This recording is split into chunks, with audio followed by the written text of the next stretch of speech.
All right, good afternoon, everyone. Thank you for being here. Happy Wednesday on a very dreary day in Columbus, but it's May, so what do we expect? Welcome to the Columbus Metropolitan Club. As you heard already, the CMC is a great organization that cultivates big conversations, bold ideas, most importantly, meaningful conversation and connections that drive our region forward. And it is good to have you here as we examine another issue that matters to you, to all of us, exchange some diverse perspectives and forge connections that create a better Columbus. I am Matt Barnes. I work at NBC4, proud member of the CMC Board of Trustees. And for those of you joining us by live stream, thank you so much. We're coming to you from the Allison, Columbus's historic Italian village. So we want to welcome everyone, however you are, wherever you are. Thank you to today's sponsor, the Ohio Manufacturers Association, and today's partners, which are the Columbus Council on World Affairs and the League of Women Voters of Metropolitan Columbus. Also, the presenting sponsor of our live stream, as always, the Center of Human Kindness at the Columbus Foundation, our live stream partner, the Columbus Dispatch, and of course, the Ellis for hosting us. It takes a village to put on one of these CMC forums, so we thank all of our sponsors. Let's give them a round of applause for helping us today.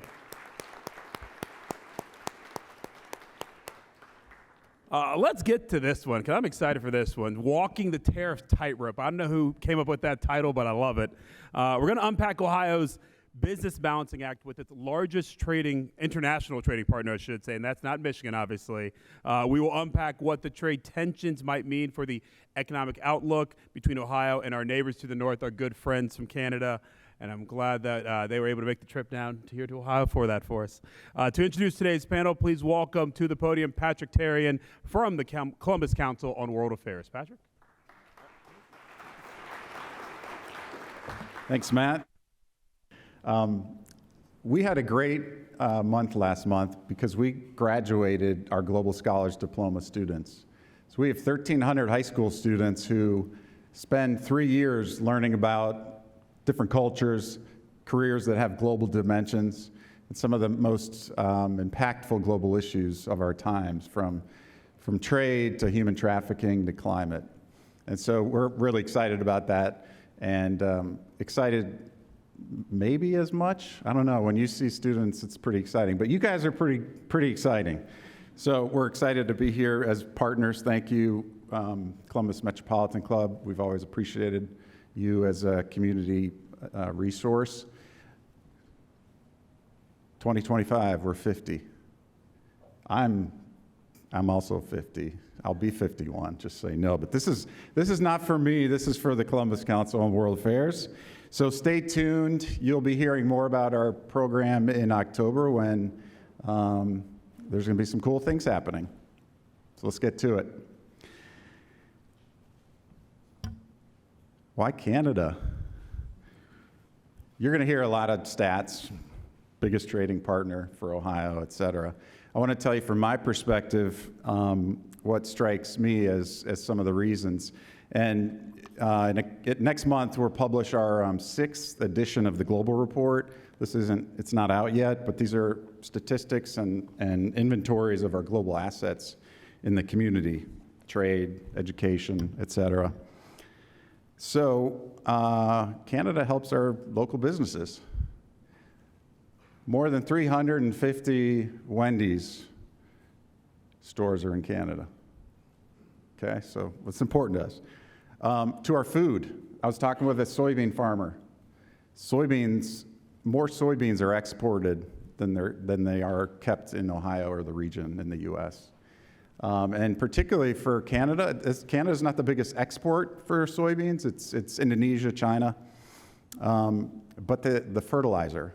So they're thinking about tariff means more money on the more costs because of the tariffs on the fertilizer, et cetera, et cetera.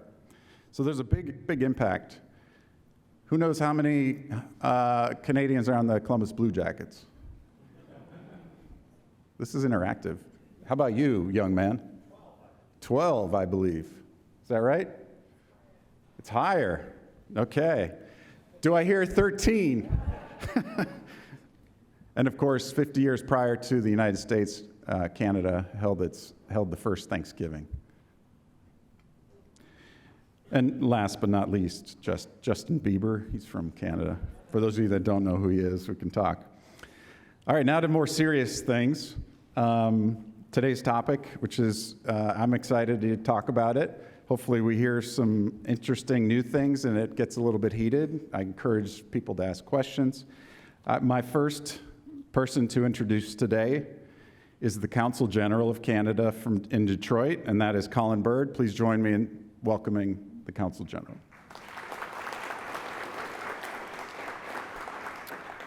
And to his left is State House Minority Leader Allison Russo, who's representing Ohio's 7th District.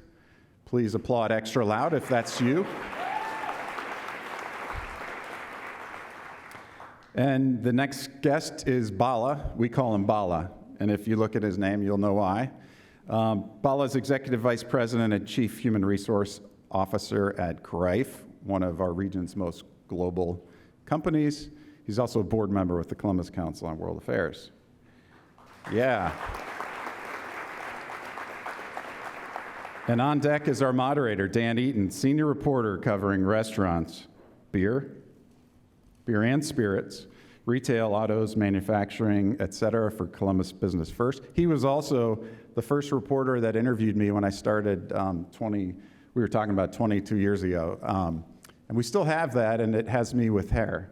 So, Dan, you look better than you did 20 years ago. Dan Eaton.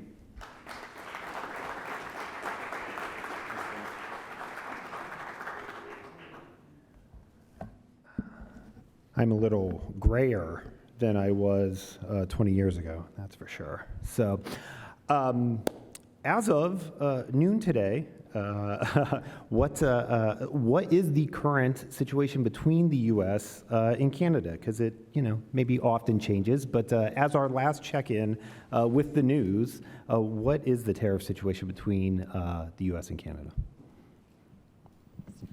So why don't I take this? Yeah. If I get the mic right here. And first of all, thanks to CMC. What a great backstory for this community treasure. Really proud to be here. There's such dynamism in the city of Columbus that Canada is proud to be a partner to you. And yeah, you do have to check your watch on tariff policy. It has been moving around quite a bit. I guess I will start by saying I think we're in a better place than we were a couple months ago. The president and our new prime minister, I think, have got off to a good constructive start, really focused on what Canada and the United States share geopolitically in addressing competitive challenges around the world where we really need to be working together. There has been, I think, a step back on some of the most damaging potential tariffs for our integrated economic zone here. But we still do see the auto tariffs. We do still see the steel and aluminum tariffs. We have the fentanyl tariffs, which Canada's all in with the United States on dealing with a mutual scourge that we are the only two countries being hit by fentanyl. The tie-in to tariffs, I think, is tenuous at best, but very proud to be working hand in glove with the federal administration on fentanyl. But we need to move those tariffs off the table, and they are still there. I think just a little bit of background is, for the last 30 years, on both sides of the border, we've been working to make trade across our mutual border as seamless, as easy for business as possible, because we are partners hand in glove, certainly in the integrated auto sector, across the manufacturing sector. What we send to you here, 70% roughly, is actually inputs into manufacturing that happens here in Ohio, and vice versa. You talked about the great trade numbers. Ohio is this exporting superpower, and so much of that is because of the Canada connection. I mean, you export more to us than to your next 6th largest export markets combined. So we need to work on sort of getting back to fundamentals in that tariffs are a great tool. The president is not wrong. Tariffs are a great tool to deal with unfair trade. They're a great leverage point, but let's make sure that they're directed at our mutual challenging unfair trading practice world competitors. And for that, we need to be working together globally. Allison, question for you. When it comes to Ohio, what are some of the industries that are maybe the most challenged by the current tariff situation? Yeah, so, as was mentioned before, Canada is our largest trading partner. I mean, as you said before, larger than the 6 next countries combined. So it is significant. Really, if we look at our largest sectors here in the state of Ohio for our economy, agriculture, manufacturing, energy, food production, all of those things are so intimately connected to our relationship with Canada.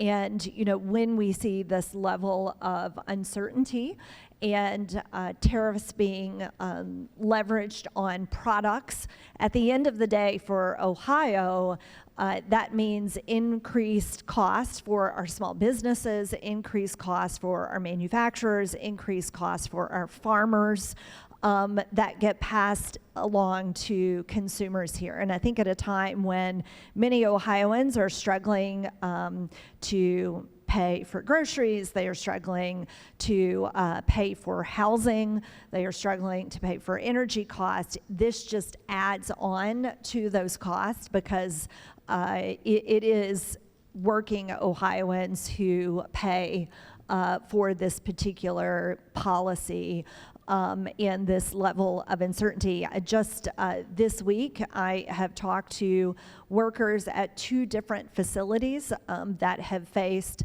layoffs and decreases in production, specifically because of the uncertainty and the cost because of these tariffs, and the realization that it is cheaper to do this work outside of the United States, outside of Ohio, and that is not good for any of us. Bala, question for you. You are at a manufacturer that is at the front line of this. You have operations in the U.S., operations in Ohio, operations in Canada. How does the current tariff situation impact Greif, positively or negatively? As a global company that operates in over 40 countries worldwide, this is front and center for us, right? One thing businesses do not like is uncertainty. And you all know what happened on April 7th, and then the switch was flipped on April 8th. We went to this pause situation. So the date we are watching for is the 8th of July.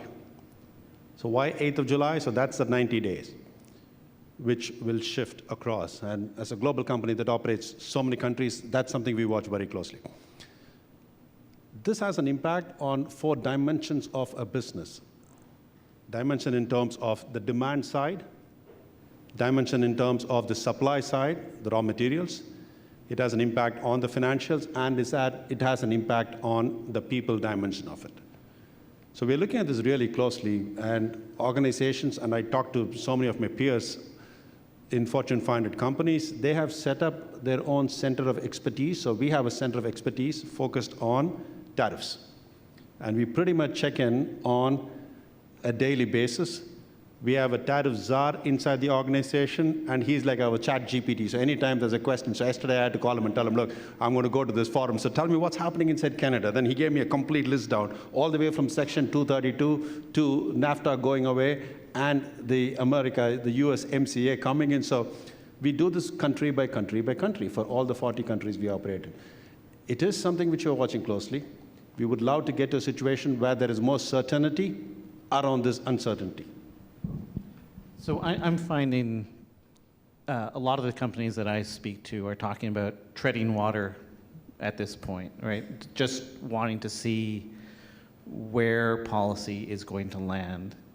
So there's about 700 odd Canadian companies here in Ohio. A lot of them have made a business model about this cross-border trade, making things together across that border. One of the things I worry about for this region is this is the region that disproportionately is interconnected with Canada. So if this model of doing business, if a tariff wall stays more permanently down the middle of the Great Lakes, where does the money go? Because my sense is it doesn't come back to the Midwest. It moves south. And so I'm wondering from a business perspective, are you looking at a high tariff policy more permanent scenario, or are you thinking this will level out at some point? Do you have any confidence in your ability to understand where policy is going? From a business perspective, and broadly speaking, businesses operate under certain boundary conditions. This is like a math equation. You have certain boundary conditions. Inside those boundary conditions, you're supposed to operate. When we know what those boundary conditions are, the mathematical equation becomes simpler and straightforward. And then over a period of time, you fine-tune it. But when the boundary conditions change, then you change. But when the boundary conditions keep going back and forth, it does lead to an uncertainty. So that is a state of flux. We only hope, and across businesses, that there is certainty in terms of what we will see and some clarity, rather than, yes, you have it now, tomorrow you may not have it, and I'm going to be pausing it. So we need that clarity, and we seek that clarity. Related to that, Colin, you had mentioned that tariff started at one place. The situation is maybe better today than it was 3 months ago. What are one or two examples of ones that maybe are still up in the air, that are still being discussed, still being debated? Well, you see a number of potential sectoral. So there are the sort of the broad-based tariffs, but what's already hit in terms of steel and aluminum, as you know, the U.S. only makes about 14% of the aluminum its industry needs. 60% comes from Canada. That's a huge hit to manufacturing here in the Midwest. You're looking at lumber. That's a huge asset, particularly in a housing-starved environment. That there's going to be a national security investigation on lumber. You're looking at pharmaceuticals. You're looking at a number of sectoral hits, whether it's copper, critical minerals, where there are potentials for further disruption down the road. And so, for Canada, we're looking to have a conversation with this administration that is positioned in our common geopolitical interests, and I think the President and the Prime Minister got off to a great start in situating the tariff question in that broader context, but also providing the predictability and certainty for business that has been the trademark of the U.S. economy, and certainly the secret sauce for North American prosperity for a long time. And I think if we, the conversation, and when we renegotiated the NAFTA during the first Trump administration, started off very rock and roll too, right? And it was a bigger than ever conversation at the beginning. When we started to talk about reprioritizing supply chains in North America, when we started to talking about increasing wages for American and Canadian workers, then that conversation changed, and I think we came out with an agreement that started to see, that was supported. Certainly Ohio was a big part of that, with Senator Brown and Senator Portman sort of making a bipartisan push for that outcome. But it really was part of the genesis of the type of investment you've seen back here in the Columbus area. And I hope we can get back into that kind of conversation with this second Trump administration. Just to add to that, to really, I think, bring it back to Ohio, and I think localize it a little bit. When we have these major disruptions in our supply chain, so for example, aluminum, which is a critical input to many of our manufacturing processes, particularly in the auto industry, and you've got these disruptions, it's not as if we can overnight start producing aluminum in the United States at the level that we're importing from Canada. That means that manufacturing lines are disrupted, they are stopped. Those workers then either lose their jobs or they have to go on unemployment, which becomes, an additional strain on our state coffers and everything that comes along with that. I'll use the softwood lumber example as well. Here in this region, I don't have to tell this audience, the struggle that we have with having enough housing to meet the needs of the growing economic development of this region as well, and our new lack of new home stock. And again, when we have these disruptions, massive increases in the cost, it just exacerbates these problems that we're having in our communities and addressing our housing needs. So, these have very real on-the-ground impacts that we are going to see when we have these massive disruptions of the supply chain that ultimately, we and you as taxpayers will have to pay for when the needs of the workers and citizens in our community, they can't keep up and their needs are not being met. And these are not just temporary disruptions either. I mean, take the aluminum example, right? It takes a decade at least to create a new smelter. It would require 4 new Hoover dams in the United States to replace Canadian production, which it's not going to happen. And in the meantime, Americans are paying the tariffs. There's been some relief on the auto sector on aluminum, but if that was still being charged, just that aluminum tariff alone adds like $3,000 to the actual cost of an F-150 in the lot. And that's a lot to ask of the American consumer, particularly when there's no immediate end in sight. You touched on NAFTA, then we went from NAFTA to USMCA, and then we made certain commodities and products USMCA eligible. How are you looking at that today? Sorry. So there are certain products you don't touch, right? So they're exempt from tariffs because of the USMCA eligible list. Is that something you're negotiating, or because Canada did respond very aggressively back on the tariffs? Yeah. So 98% of our trade has been negotiated tariff-free, and we even in the USMCA negotiation negotiated around the national security imposition of national security measures on autos, a timeout with respect to Canada on any national security measures under Section 232 to get into the weeds.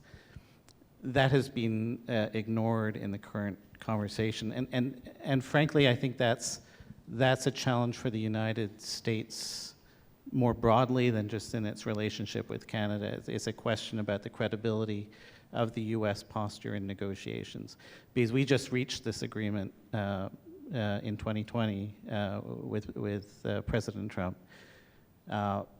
The fact that those provisions have not been followed in the current context for us is a challenge, but I think for U.S. negotiators it's going to be a challenge as well.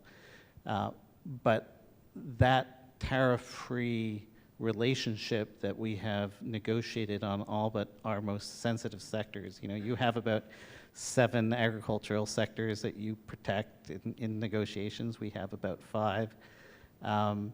Those are very professionally negotiated arrangements, but the bulk of our trade has been on terms that no one has suggested are not free and fair and based on supply and demand and fair trade. And so that's part of the challenge for us, and part of why you see a bit of a response in Canada. It's the annexation conversation as well. But it's also that we have just been through this negotiation. where we refocus the energy on how do we compete with the world. And how do we do that most effectively is we respect the supply chains that businesses themselves are choosing to operate in North America. And that's how you address competitive challenges from offshore. I'm going to jump in here, have some timekeeping responsibilities. So thank you, panelists. It's CMC's longstanding tradition to take audience questions. We'll move to questions from our live stream and in-person audiences in just a few minutes.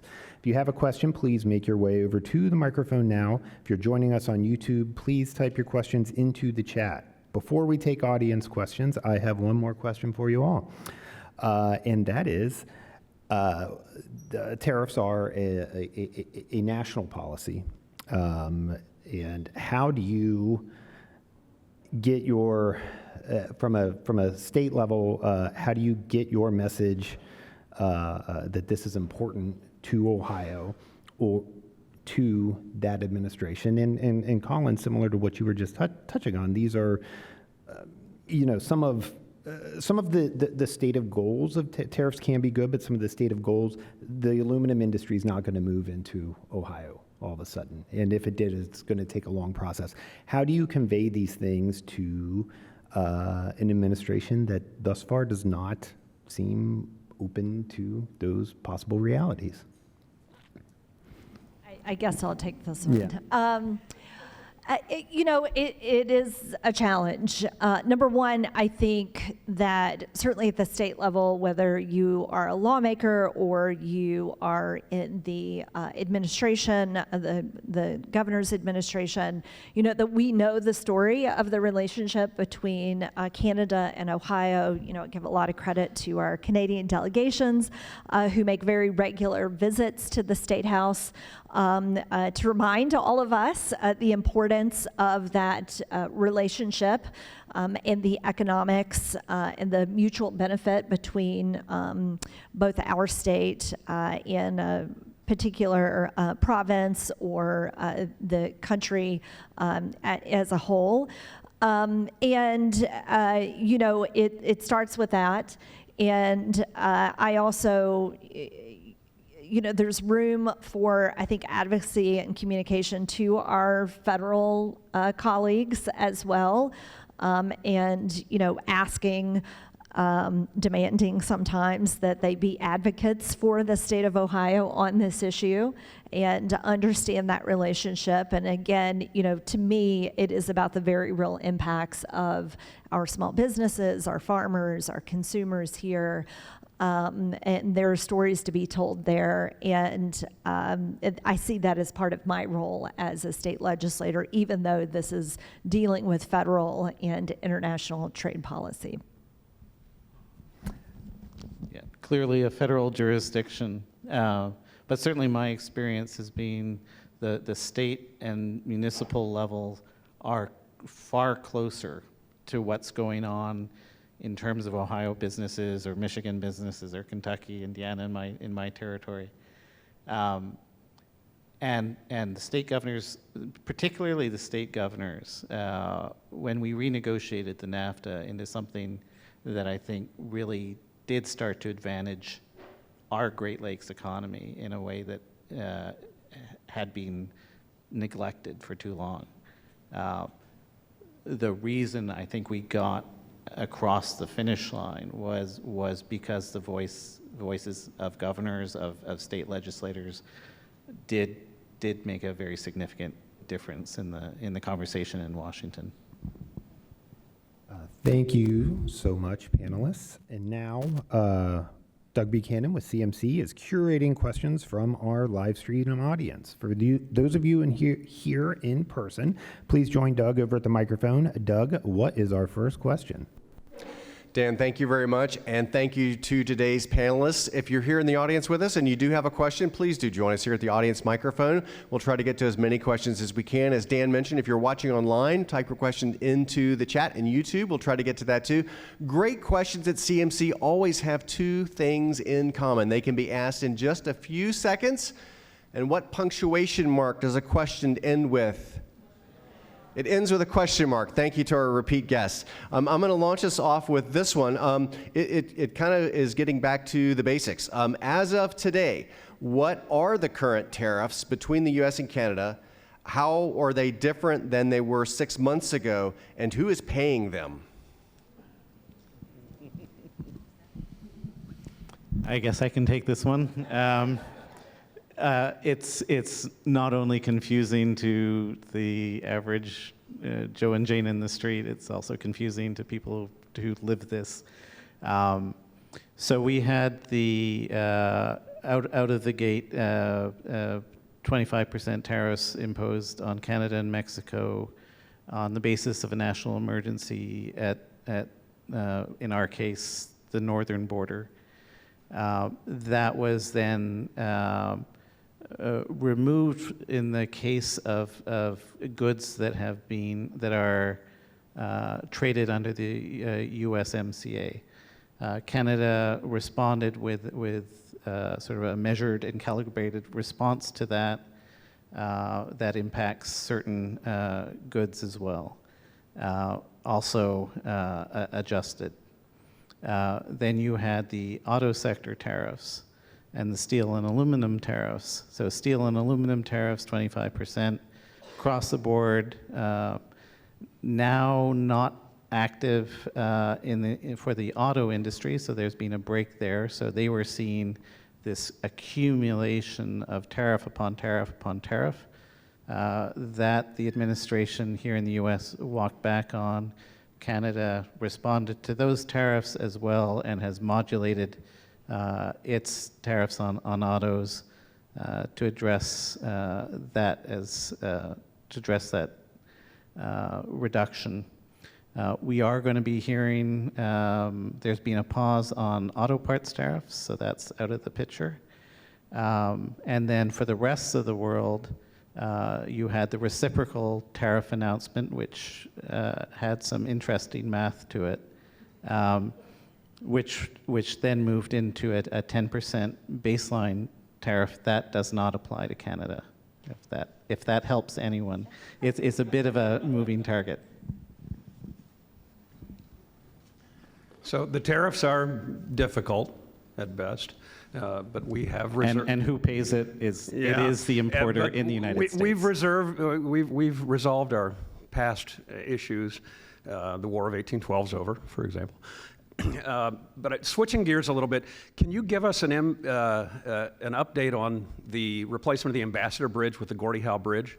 And particularly for today's topic, have you looked at what the commerce flow might be in a changed manner as a result of the tariffs? It's going to have some impact, but how will that? Because your government spent like 85% of the cost of that. It was like $6.5 billion. 100% actually. Yeah. We're financing it. We'll collect it back in tolls. We're sure. It just might take a while. So thank you for the question, because what I really love about this job is building bridges, not walls. And this is a great example of how Canada has stepped up on your northern border. This is going to be opening in the fall, 6 new lanes of traffic connecting the busiest superhighway in the world, the Highway 401 to Toronto, right down into the I-75 system here. So superhighway to superhighway connections, 6 new lanes of traffic. There's 36 new customs booths coming into the United States on that bridge. It's creating, what it really does is show the world that we are, in this region of the world, reinvesting in our infrastructure. Because you're seeing it's creating redundancy. Right now, we've got 25% of US-Canada land trade crossing at a single bridge that's almost 100 years old in the Windsor-Detroit corridor. But with that change, with the Gordie Howe coming in this fall, what you're doing down here on the Brent Spence Bridge, what we're doing up in bringing critical minerals and other infrastructure supports to feed industry down in this part of the world in Canada, what Michigan and the Corps of Engineers is doing up in the Sault Ste. Marie with twinning the Soo locks, what all of this says to the rest of the world is that a region of the heartland of North America that has been underinvesting in its infrastructure is getting its act together. We are trying to make sure that we have shiny new steel here in the Great Lakes region, and we're open for business. And that's the message that I think we need to be sending. Thank you. Question for Leader Russo. For small business owners, what are your suggestions on how small business owners should advocate? And I guess tangentially, what do you expect the impact on small business owners would be of tariffs? Well, I mean, as I noted before, many of these tariffs ultimately get passed on to consumers, whether that's an everyday consumer buying a good at a small business, or it's a small business, buying the supplies that they need, whatever that may be, depending on the business itself.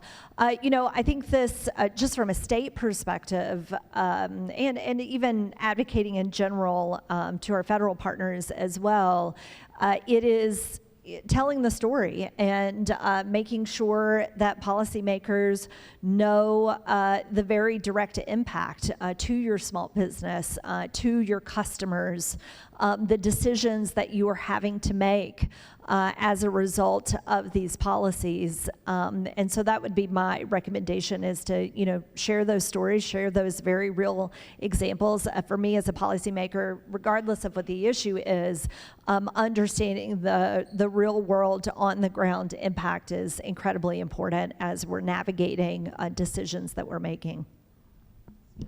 Stories, right? It's those stories of local microbreweries who can't get their aluminum casks or can't get the aluminum for their cans. Those make a huge impact, and there are so many stories like that. I think it was with the steel tariffs, there was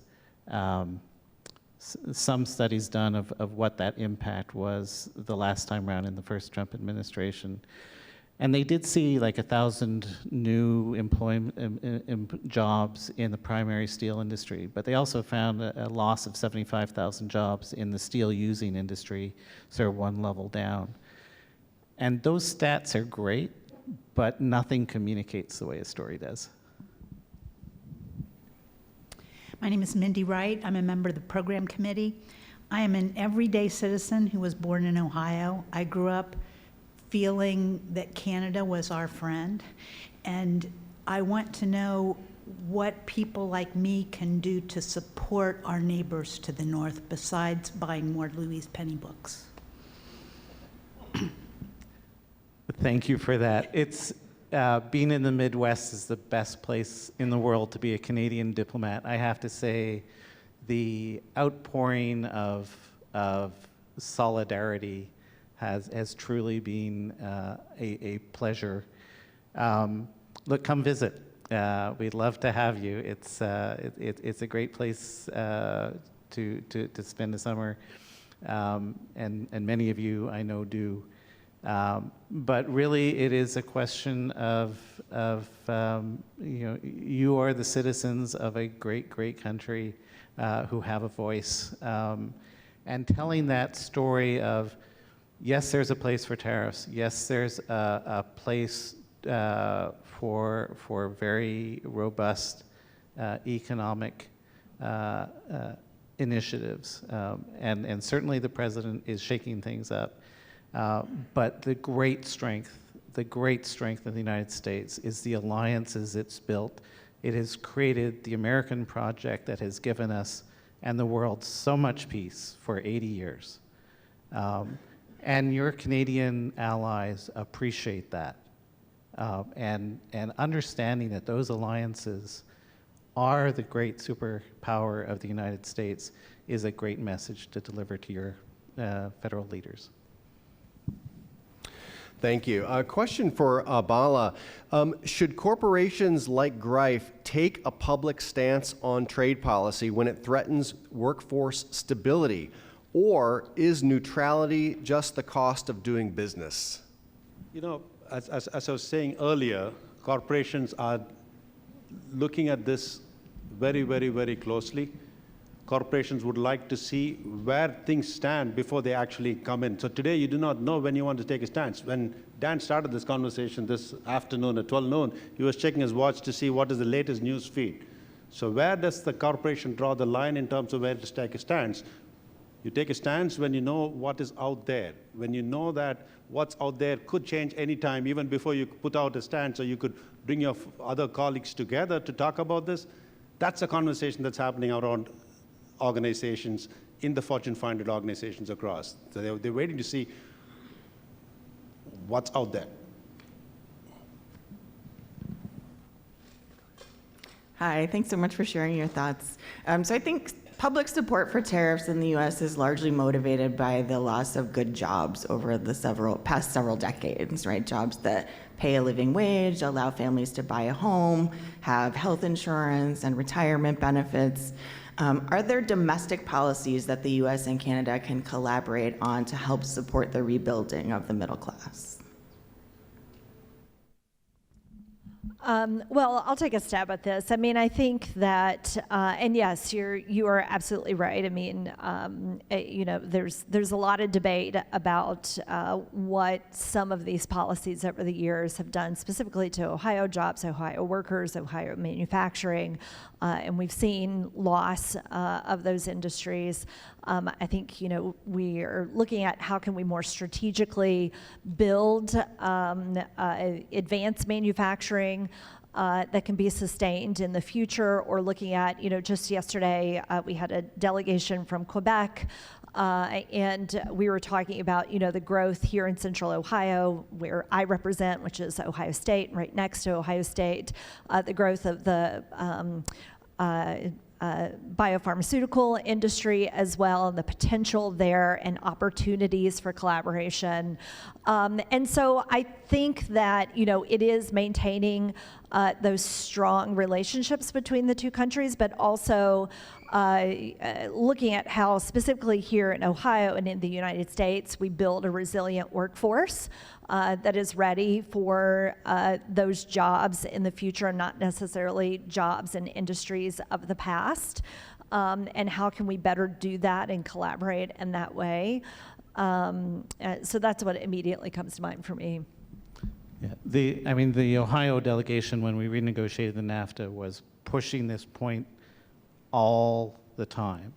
And it has a huge resonance in Canada because we're another high-wage jurisdiction.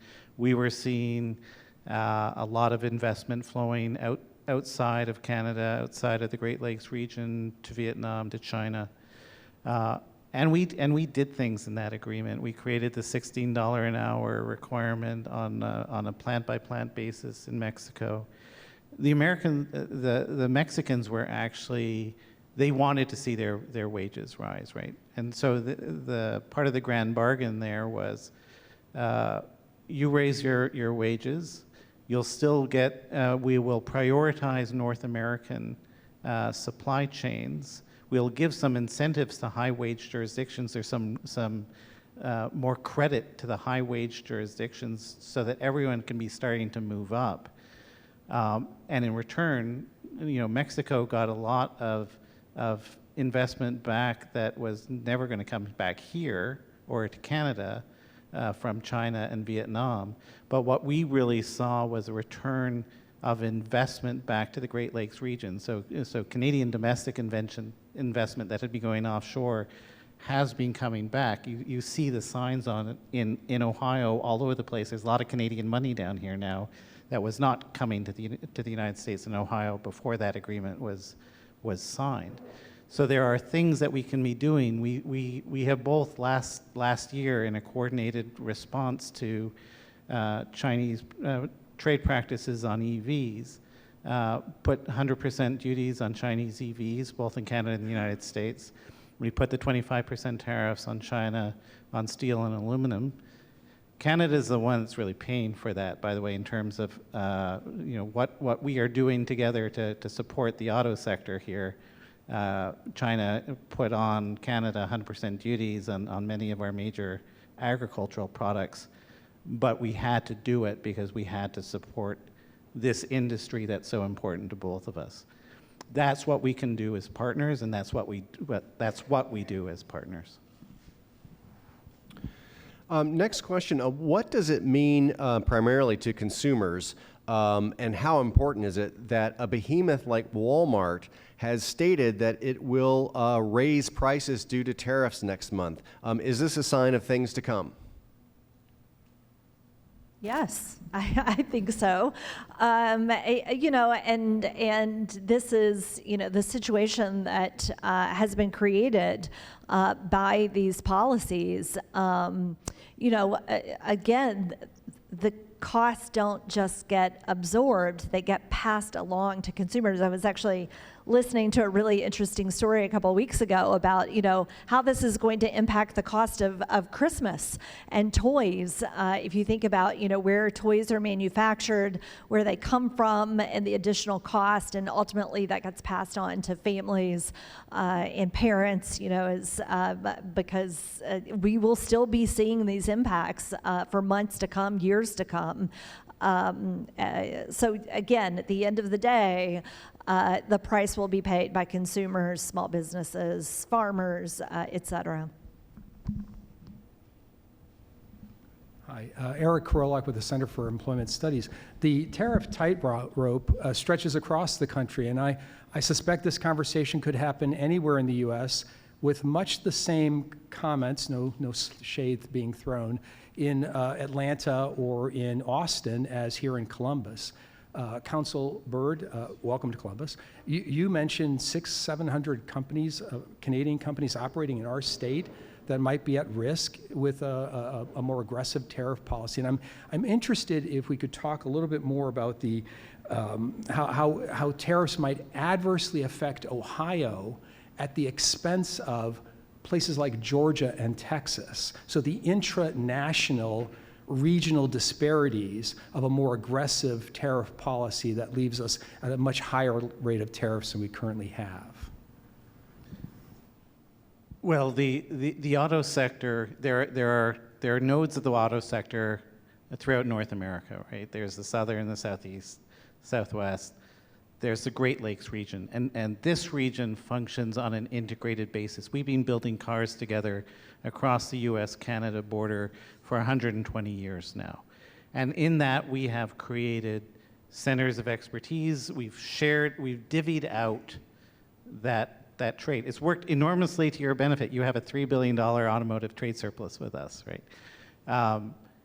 But we do it together because it makes sense for the businesses. We get comparative advantages, we get specializations.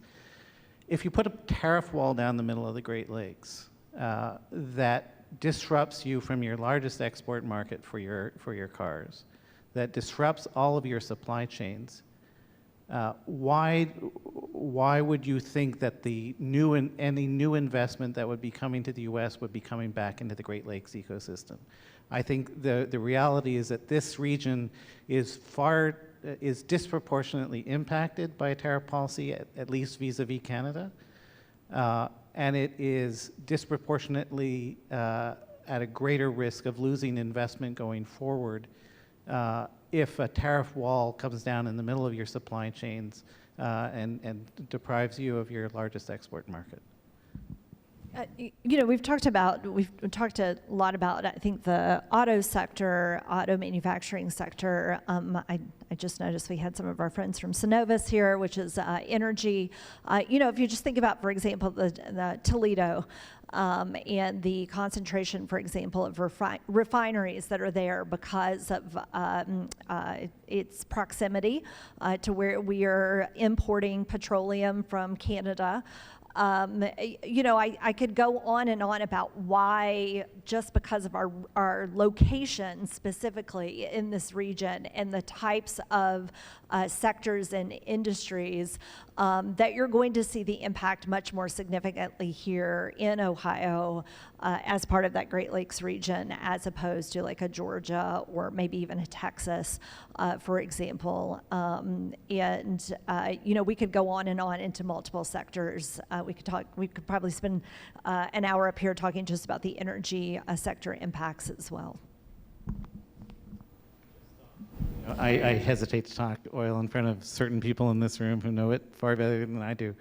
But that reality that 70% of the feedstock into Midwest refineries is crude from Alberta in Canada. You're getting that at a discount from the world price. It's typically been around 18-20. I think it's a little less right now.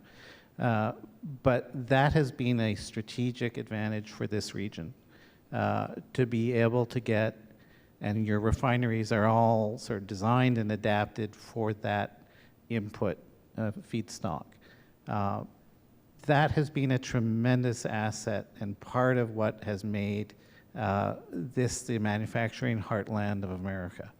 And so you play with those relationships at your own economic loss. So we often work with our students, and we're talking about international relations, bilateral or multilateral, and the trade in particular may have some nuts and bolts that's, is what it is, but it's within a larger context of a relationship. And so when we're talking about intercultural understanding, it's about trust and respect before you can then get into the nitty-gritty. And if you do that, you have much more success and long-term mutual benefit.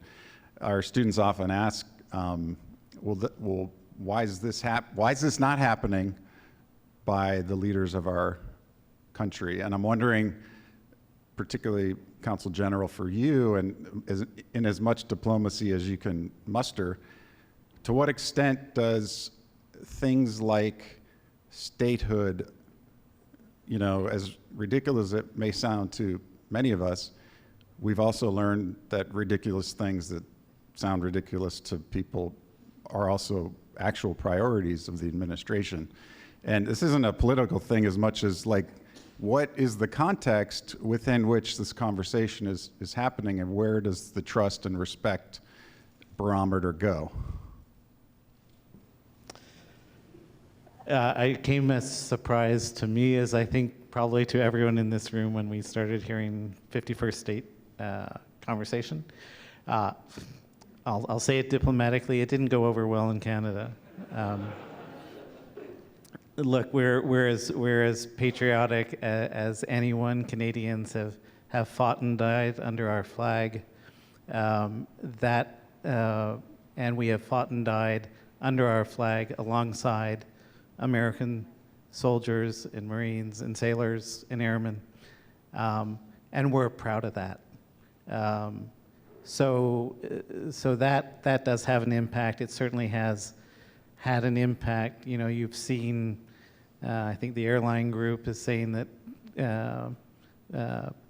summer bookings from Canada to the U.S. on the airlines is down 70% for the summer. That has a huge impact on I think one in 20 of people who go to the Rock and Roll Hall of Fame are Canadians. They're seeing a 30% reduction in the numbers there. That has impacts on a lot of small businesses right around the state. And it has an impact on the relationship and feelings in Canada. But fundamentally, there's a sense of hurt that's associated with it. But the reservoir of good feeling and connection with our American partners, I think, can withstand a lot of storms. I don't have to be as diplomatic because I belong to the minority party at the moment. I see this as the most ridiculous trade war, sort of souring of, trying to sour a relationship that, quite possibly, certainly in my lifetime, And for what gain? I've yet to figure out what is the positive gain of this, not only for Ohio, but for all Americans. I mean, not only do we have this deep economic relationship, but cultural relationship, as you pointed out, we've fought side by side in wars together. The tourism piece of this and how important, having Canadians that are coming into the United States to enjoy our country and vice versa. It's baffling. And, just this week we were having a conversation about, how can we as a legislature, how can state legislatures reaffirm, our relationship with Canada and why it's so positive and mutually beneficial. And, that we've gotten to a place with some folks in the majority party that even reaffirming that a positive relationship with Canada becomes politically tricky is absurd. Everyone, I wish we had more time, but I'm getting the wrap-up signal from Doug, so we'll turn it back over to Matt Barnes for concluding remarks.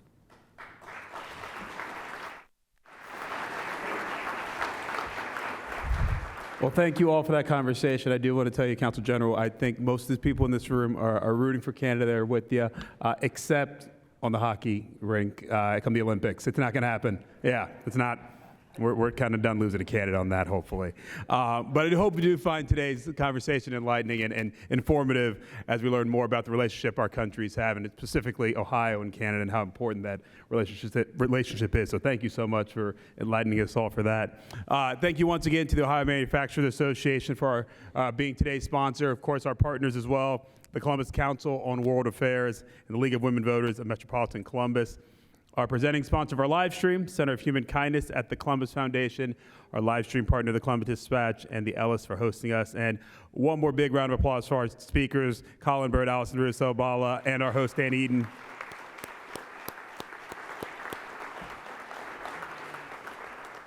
Again, thank you so much, because I know it's not a short drive down here, so I appreciate you coming down.